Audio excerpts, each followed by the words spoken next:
هلو أحبائي، شلونكم؟ إن شاء الله كلكم زينين. حبايبي، هاليوم طبقنا وصفتنا كلش طيبة وراح تعجبكم كثير كثير. هوني شرائح اللحم أو ستيك اللحم مثل ما نسمينه إحنا، بصوص أو صلصة التوت الأسود. صلصة كلش طيبة، حامضة وحلوة مع اللحم، راح تعجبكم كثير كثير. وكذلك خليته بجنب الستيك البطاطا المهروسة. وهسه راح نشوف شلون راح نعملها بالإضافة إلى الخبز أو الصمون المحمص بالزبدة والثوم. أول شيء هون راح أحتاج إلى قطع من الستيك أو شرائح اللحم مثل ما تشوفوها، أنا جبتوها حاضرة عندي. بالبداية راح أنطي رشة ملح ورشة من الفلفل الأسود طبعا على هاي الجهة، وراح أقلبها على الجهة الثانية نفس الشيء، أخلي له رشة ملح ورشة فلفل أسود.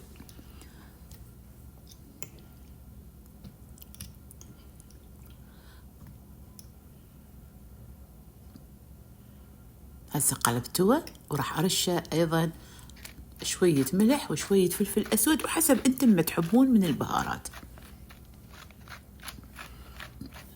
بعدين أنا عندي مقلاة راح أخليه على النار، أجهزه وأخلي له معلقتين من زيت الزيتون حتى يكون عندي حامي زيت الزيتون، وخليه على نار هادئة، وأنزل شرائح اللحم على زيت الزيتون، وأقلينه أيضا على الجهتين، بس أقلينه على نار هادئة حتى يستوي عندي اللحم مليح، لأنه أنا بس راح أقلينه، يعني لا مسلوق ولا أبده ني، فلازم أقلينه على نار هادئة حتى يستوي عندي مليح. غطيتونه وخليتونه على نار هادئة يستوي. وهوني حضرتوا 4 حبات من البتيتة، راح أسلقهم بماء مغلي وأخليه معلقة صغيرة من الملح حتى تضطر البتيتة وتستوي مليح. هوني عندي استوى الوجه الأول، فأنا راح أقلبه على الوجه الثاني الستيك مع اللحم.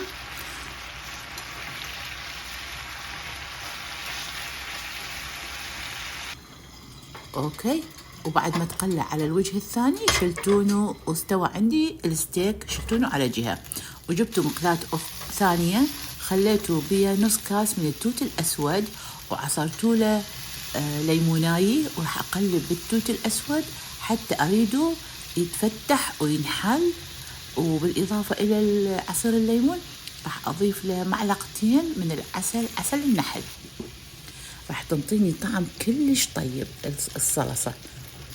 وبعد ما ضفتوا له العسل راح أقلب بيه إلى أن مثل ما قلت لكم ينحل التوت الأسود، وبعدها راح أضيف له نص كاس من الماء وأقلبه وأخليه ينسلق كلش زين حتى يسخن عندي الصوص. وراح أضيف له، شوفوا هوني شفتوا البوتيتا بعدها ما مستوية فرجعتوه تستوي وبعدين أشيله. وبعدين ضفتوا للصوص التوت قطعة من الزبد، قطعة صغيرة من الزبد، وأيضا معلقة صغيرة من النعناع المجفف. إذا عندكم نعناع أخضر تقطعوا له وتحطوا له بعد أطيب. وهوني خلطوه كلش زين وخليتوه على نار هادئة يثقل عندي الصوص، يصير ثقيل وينحل كلته التوت مثل ما تشوفون. صارت عندي صلصة كلش طيبة، راح أخليه على جهة. وأيضا خليته بمقلاة نظيفي قطعة من الزبد، وخليته فوقاته فص الثوم مثروم، وخليتوه كلش زين حتى أقلي عليهم الصمون. استخدموا صمون الباغيت، صمون الفرنسي، الفينو، بكيفكم شنو يعجبكم أقلينه بالزبدة والثوم، راح يكون طعم الخبز المحمص يخبل طعم كلش طيب خصوصا مع الستيك. واستوى عندي هسه الصمون وشلتونه خليتونه بالصحن. هسه راح أرجع على البوتيتا مالتنا اللي استوت هرستوه، وراح أضيف له قطعة من الزبد ورشة ملح ورشة فلفل أسود ونص فص ثوم مهروس أو مثروم ناعم، وانتم كيفكم إذا ضفتم له بعد كريمة أطيب، بس أنا ما ضفت له هوني كريمة. إذا ضفتم الكريمة كلش راح تطلع سموذي وطيبي البوتيتا المهروسي. فهسه راح أخبطه كل زين مع الثوم ومع الأشياء اللي حطينا له إياها، وراح تصبح عندي جاهزة.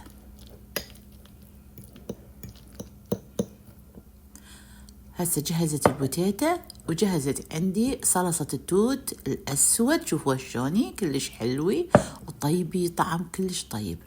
طبعا هوني عندي الصحن راح خلينا بينو الصمون، راح نخلي بينو الستيك ونجهزه للتقديم.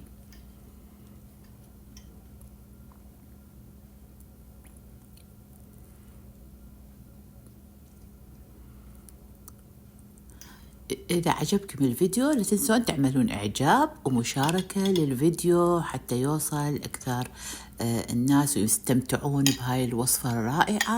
وهاي الوصفة صدق تستحق أنه تعملوها وتجربوها وتنطوني رأيكم بالتعليقات شلون كانت وصفتنا أو طبقنا لهذا اليوم.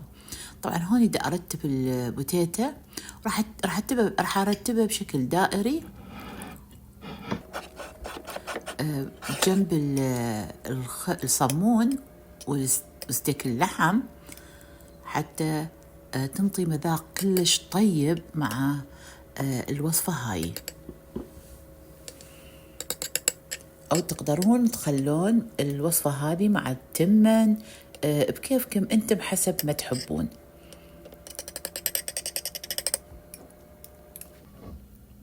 هسه صارت عندي البطاطا هم جاهزة جنب الستيك والخبز أو الصمون، وهون نزلت صلصة التوت الأسود على اللحم. ومثل ما قلت لكم هاي الصلصة حامضة وحلوة فطعمه كلش رهيب وطيب يعني مع اللحم حيل حيل طيبي. ف زينت الطبق مالتي بالتوت بهالشكل هذا، وأيضا بالمعدنوس المقطع حتى تنطيني جمالية أكثر للطبق. لا تنسون أنا عندي قناة أيضا بالإضافة إلى اليوتيوب، قنواتي على الفيس وعلى التيك توك وعلى الانستغرام. إذا تحبون تشتركون بقنواتي وتستفادون من هذه الوصفات اللي أقدمها، فأهلا وسهلا بكم وأتشرف بكم كلكم. أحبكم كثير كثير. هذا الطبق مالتنا مثل ما تشوفون جاهز للتقديم، فشي كلش روعة، ويعني يمكن شكله مبين إيش قد يعني لذيذ وطيب والشكل رائع يعني بصراحة. أتمنى تجربوها هاي الوصفة لأن صدق تستحق التجربة. إن شاء الله راح تعجبكم كثير. هوني خلينا نذوق الستيك.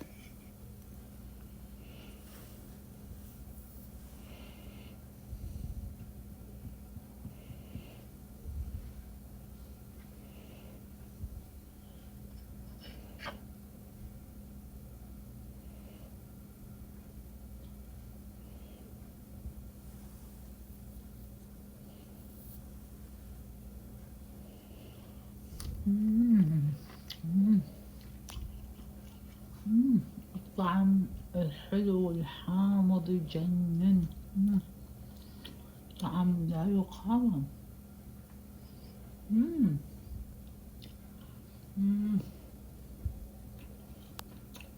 طعم الصوص رهيب مع اللحم مع الستيك، حكاية لا توصف مع البطاطا.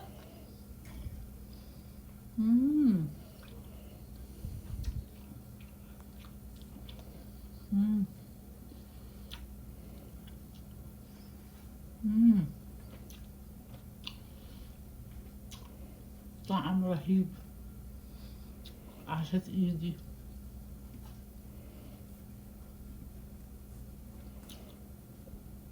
لازم تجربون هذه الوصفة الرائعة رائعة جدا.